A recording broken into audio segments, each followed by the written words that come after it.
Hey drivers, it's Andrew, ThirdCoastRC in Houston, and we're back with our Camo TT.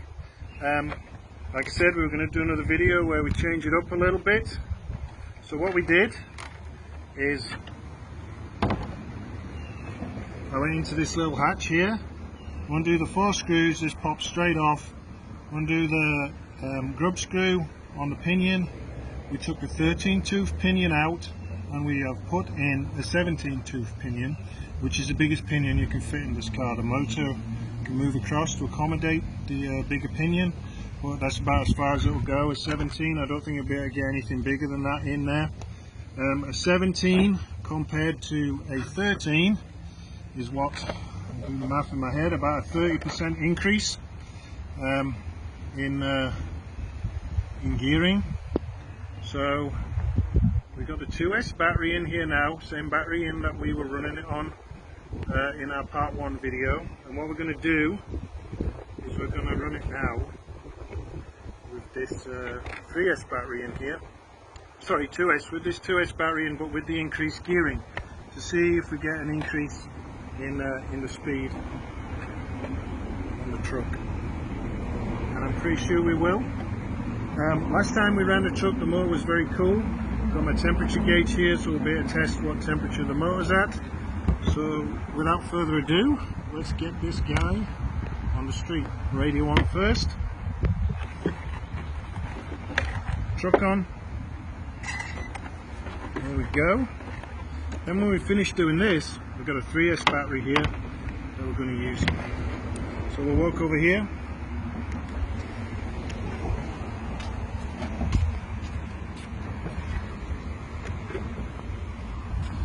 Put the temperature gauge down here, and let's see what we got here with this adjusted gearing. Now straight away I can see straight away this truck's significantly faster than it was on the stock gearing. It's coming past here at good speed now.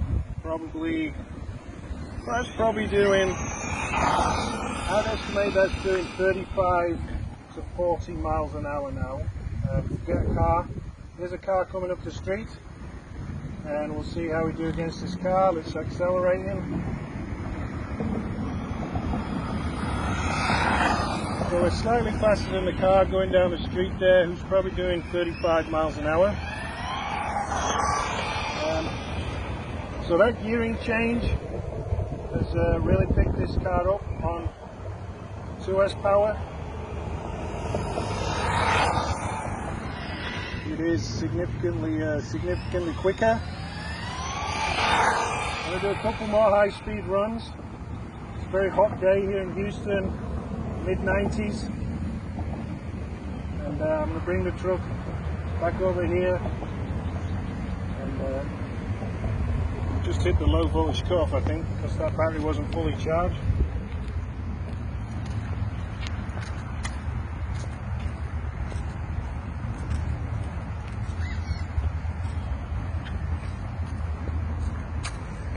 Now listen, you hear it doing that? I'll tell you what that is, the pinion gear is not fully tight. So we'll go tighten up the pinion gear and we'll be right back. We'll just pause the video. Alright, so here we are. What I'm going to do is undo these 4 screws here, 1, 2, 3, 4, I've already undone them. We lift this up, you can see in there, here's the pinion gear, metal spur gear, both steel, and I can see that, turn this around, look, we lost the grub screw, yeah, it's completely out of there, yeah. So what I'm going to do is I'm going to take the pinion gear off altogether. I'm going to reach in here and I'm going to try and turn the motor, because there's a little flat spot on the shaft where you can there's a little flat spot on the shaft here, and I'm going to reinstall the pinion gear. I'm going to put the pinion gear back on. I've got another grub screw here. I'm going to put a little bit of thread lock on it, and then we're just going to let it set up for a couple of minutes. So we're going to do that now, and we'll be right back. Mind your fingers locked. Alright, so we got that done. We put a new grub screw in the pinion gear there, and we're ready to go. Put some thread lock on there. So this is on the 2S battery.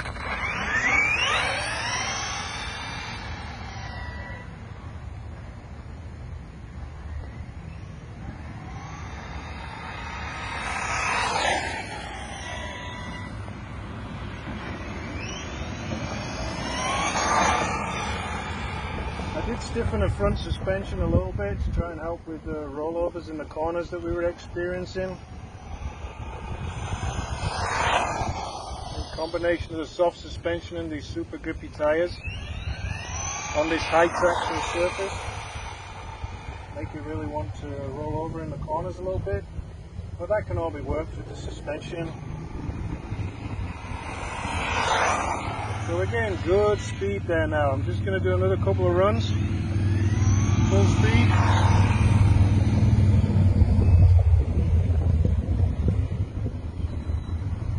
Say it's a hot day here in Houston today, about 95 degrees, high humidity, like it always is here in the summer. And then we're going to come back. I'm going to check the engine temperature, the motor temperature.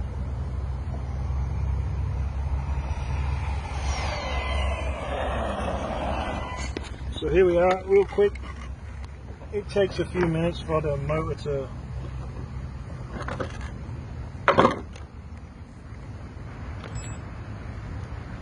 so there's a receipt there. Move it along. Well, maximum so far it shows in a little box 117 degrees. Okay, so that is a cool motor. You don't want your motor to be over 180 degrees. If you see 200, you've got a problem. You're going to be risking damaging the wiring and the electronics inside the motor. Yeah, you don't want it over 180 degrees. As you can see here, we're only at 117 was the maximum we recorded. The ESC is super cool. It's 113. I don't even feel it any warmth to it. I don't feel any warmth to the motor. You can tell if the motor's too hot. You put your hand on it. If it feels like it's about to burn, if it feels like it's burning you, it's too hot. I can hold my finger on there, no problem. So what we're going to do now is we're going to switch to the 3S. We're going to switch to the 3S LiPo, and we'll be right back. Okay, so we're back. We got the 3S, freshly charged 3S 5200 50C LiPo in here. So there's a good battery in this truck, and we still got the 17 tooth pinion in here. So let's see what she'll do. There we go. I'm going to ease it in gently. Yeah. It's a pretty big parking lot here. Oh, you gotta be kidding me. Now I gotta walk all the way down there and turn it over. Just pause it. Alright, we walked down the end of the parking lot and we got it back. Okay, I got a foot of our stairs, but that always bloody happens. Alright, here we go. Yeah, so this truck, I can tell right now, it's not full speed there. It's way faster than it was. Here's a car coming down the street.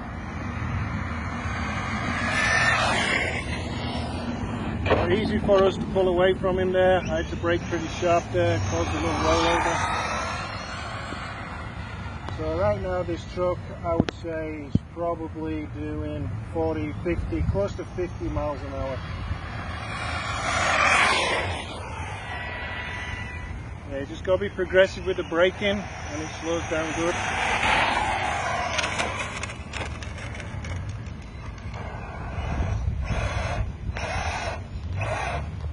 Pause the video. Go. Okay, so you saw there at the end of the video when I just paused it there, something fell out the bottom of the truck. It was the rear wheel, the drive shaft to the rear wheel. And yet again, look, just a little grub screw. This goes on there like that, and the little grub screw has come loose. Here it is. It is a, see that with the wrench wheel? You grab the bigger wrench. Pause it, Will. Go. Okay, so sorry about that. But what you see is what you get with those. We're not going to try and hide anything. You can see here, this grub screw from the factory which happens with all brands, didn't have any thread lock on it. So I'm just going to get a bit of thread lock out here. I'm going to put this back into its little hole here, and we're going to put that back into here like that. There's this little like crucifix shape in there. Put that back on, and then we should have just enough wiggle room to be able to get this back on there. I'm actually going to turn the drive shaft a little bit so that that little piece is straight up and down. See that there? So we can see, let me try and get in focus here. Doesn't want to focus down there. Let me hold back a little bit. You can see there's a drive shaft here. Yeah, it doesn't want to focus here.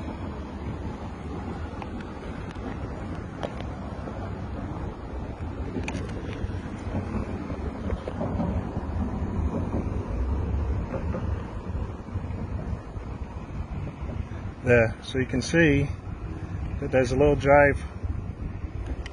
See there, that flat piece has to be up, and then that's where the grub screw fastens to, yeah? So we'll just go back.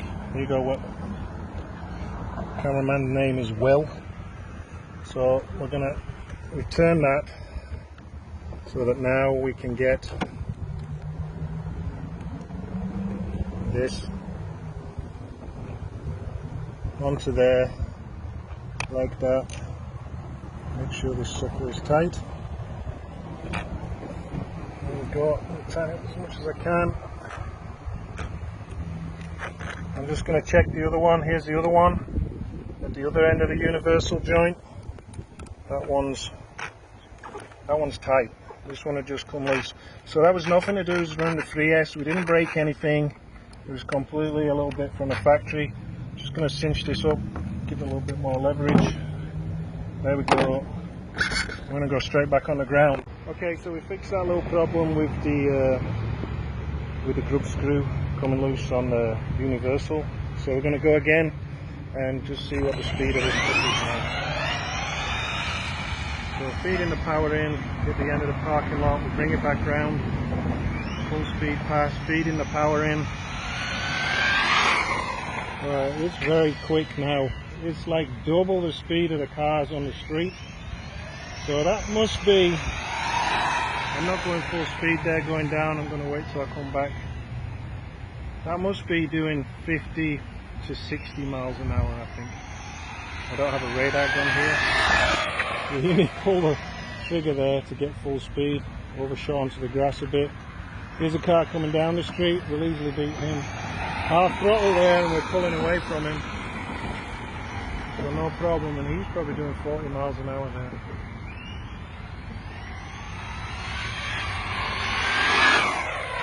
So it's quick now, it's real quick. So if you want a truck that we can run on 2S and just bash around with it, not worry about overpowering it, then just drive it stock with the 13-tooth pinion. It'll be cool all day. You want to run it on 2S with more speed, change that pinion to a 17-tooth. It's going to cost you between $6, $8, $10 for a new pinion. Make sure you get a steel one. It's a mod 06 for a 3mm shaft. So, and then if you want to go completely crazy with it, then go ahead and put a 3S battery in it like we have here. We'll do 2 more runs, then we're going to check the temperature. There we go, we'll do another high speed run.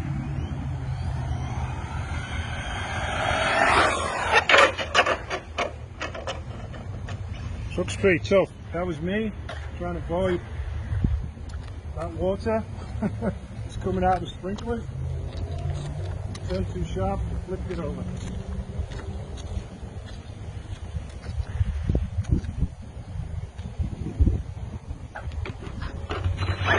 All good.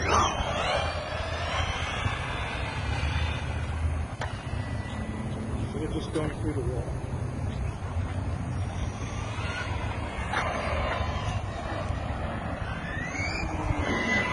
So let's quickly pop off pop off these body pins off these body mounts. There we go. See what we got here.